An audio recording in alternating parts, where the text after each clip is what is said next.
Hola amigos de YouTube, sean bienvenidos a su canal Noticias de Hoy TV. Gran controversia y críticas por sugerencia de Donald Trump. Los Estados Unidos ha anunciado que la cumbre del G7 se celebrará en junio en el complejo de golf Trump National Doral en Miami, una de las propiedades del presidente de Estados Unidos, Donald Trump. El jefe del gabinete estadounidense, Mick Mulvaney, defendió que el mandatario republicano no va a obtener beneficios por hospedar a los mandatarios en uno de sus hoteles. Aclaró que la decisión se basó en que era el mejor lugar dentro de la decena de lugares que evaluaron.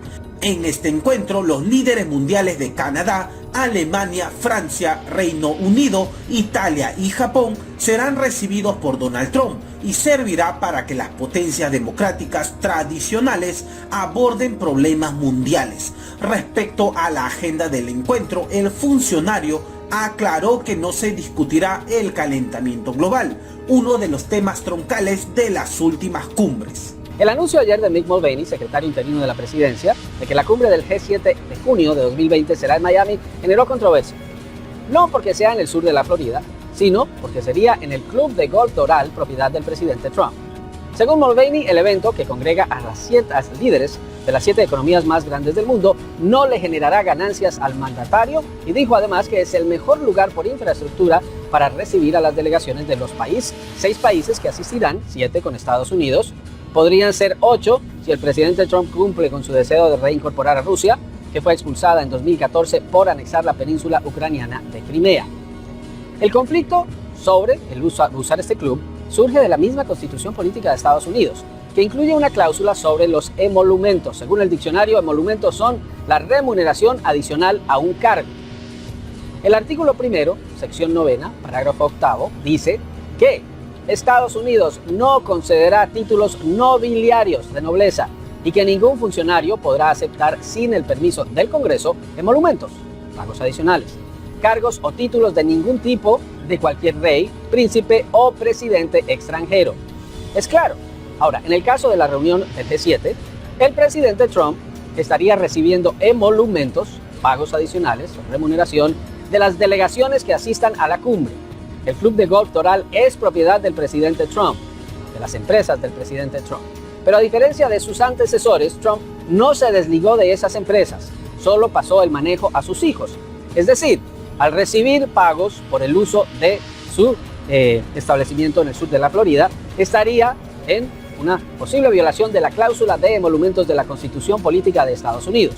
El Doral ha visto una drástica caída en sus ingresos desde que Trump asumió la presidencia.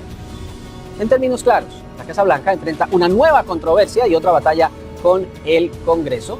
El secretario interino de la presidencia dice que eso no hay problema, dice, supérenlo. Vamos a ver cómo resulta esta nueva polémica.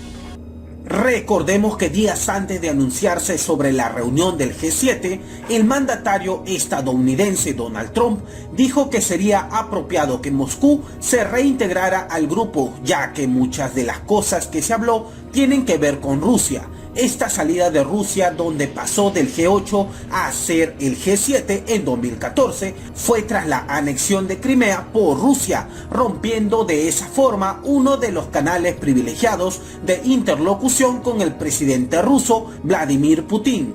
Además, el mandatario francés Emmanuel Macron insistió en que había una oportunidad para avanzar en la crisis entre Moscú y Kiev, después de que el presidente ucraniano Volodymyr Zelensky presionara a Putin el pasado 6 de agosto para que se reanudaran las conversaciones de paz.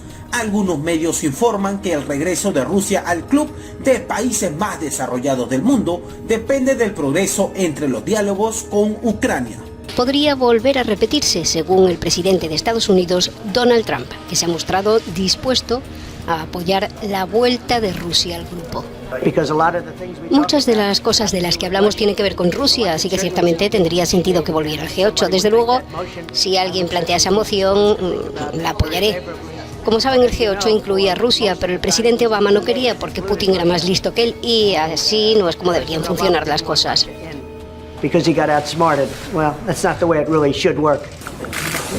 Algunas fuentes señalan que también el presidente francés, Emmanuel Macron, apoyaría la vuelta de Rusia al grupo. Erdogan lanza amenaza tras el acuerdo con Estados Unidos. El presidente turco Recep Tayyip Erdogan ha amenazado con aplastar las cabezas de los kurdos que combaten en el noreste de Siria si no se retiran durante las 120 horas del alto el fuego.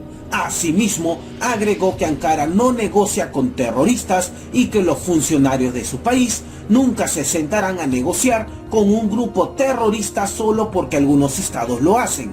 La extensión de esta interrupción de hostilidades depende ahora del encuentro entre el presidente de este primer país, Recep Erdogan, y su homólogo ruso Vladimir Putin la semana que viene. Tras el acuerdo de tregua con Washington, Ankara espera pactar con Rusia otros detalles de la zona segura, como la presencia turca en zonas donde están desplegadas las fuerzas leales del régimen de Bashar al-Assad, apoyado por Moscú.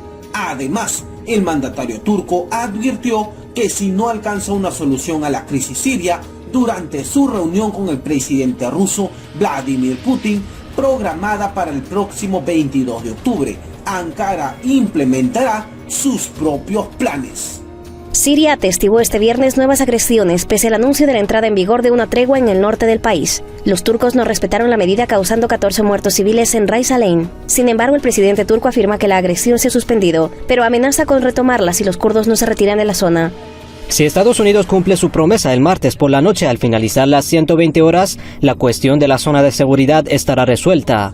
Pero si esta promesa no se cumple sin ninguna excepción, en el momento en que termine este tiempo la operación se reanudará donde se detuvo y con más determinación. Los kurdos temen que la tregua no funcione. Según las estimaciones, unas 2.300 personas han huido a Irak. La ONU dice que unas 16.000 personas adicionales han sido desplazadas. El miedo continúa mientras se agotan las 120 horas de la presunta tregua. Estas declaraciones ponen en duda las alegaciones de Donald Trump desde Estados Unidos sobre la reacción kurda. Fue un gran dolor durante un par de días y a veces tienes que pasar por un poco de dolor antes de poder encontrar una buena solución. Pero los kurdos estarán muy contentos con eso. Por su parte, la Unión Europea dice que la tregua impulsada por Washington no es algo serio. La situación es bastante obvia. El llamado alto el fuego, esto no es lo que esperábamos. De hecho, no es un alto el fuego, es una demanda de capitulación de los kurdos. Creo que tenemos que ser muy consistentes aquí. Tenemos que reiterar nuestro llamado a Turquía para que ponga fin de forma permanente a su acción militar de inmediato, que retire sus fuerzas y que respete el derecho internacional humanitario. En medio de esta situación, el presidente sirio Bashar al-Assad insistió en la salida de todas las fuerzas extranjeras, sean turcas, estadounidenses o de otro país, presentes en Siria sin autorización. La agresión turca inició 2 días después de que Trump anunciara que sacará a sus tropas de Siria, dando la espalda a sus aliados kurdos. Posteriormente, Turquía inició la agresión contra el noreste de Siria. Su objetivo declarado es formar la llamada zona segura y alejar a las milicias kurdas, que considera terroristas, hasta una profundidad de 30 kilómetros de las fronteras turcas. También hay que conocer los intereses que tiene Estados Unidos, que lo comprometen con el presidente Recep Tayyip Erdogan, puesto que en Turquía hay una base donde tiene armas nucleares muy cerca de Siria y según un alto cargo de Estados Unidos, el gobierno de Donald Trump, estas armas son ahora utilizadas esencialmente como rehenes por parte del presidente Recep Tayyip Erdogan ante esta situación. Y estos problemas se añaden a los ya existentes dentro de la OTAN. Por ejemplo, el presidente de Estados Unidos, Donald Trump, ha criticado las contribuciones de los aliados dentro de este organismo. Señala que invierten muy poco en cuanto a defensa. También hay tensiones políticas por la falta de acuerdos en cuanto al tema del pacto iraní, el pacto nuclear iraní. También sobre las ambiciones europeas de autonomía estratégica, lo que le podría quitar protagonismo comercial a Estados Unidos dentro de la defensa de Europa. Es así como se añaden más fricciones a las ya existentes dentro de los aliados de la OTAN tras la ofensiva de Turquía a Siria. Tras la situación, gracias por el resumen.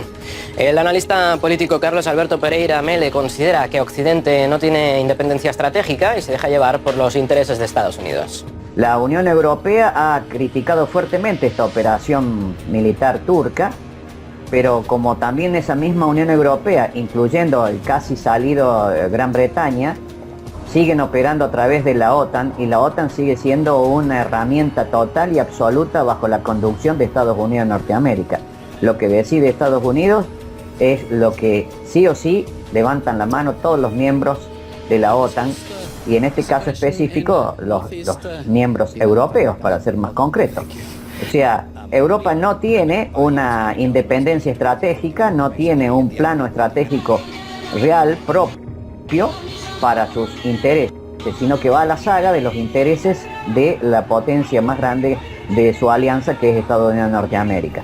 De allí que el planteo de salirse de la OTAN y hacer un nuevo ejército de tipo defensivo será muy importante para cambiar el actual esquema de poder global que está en crisis y que además se está desmantelando.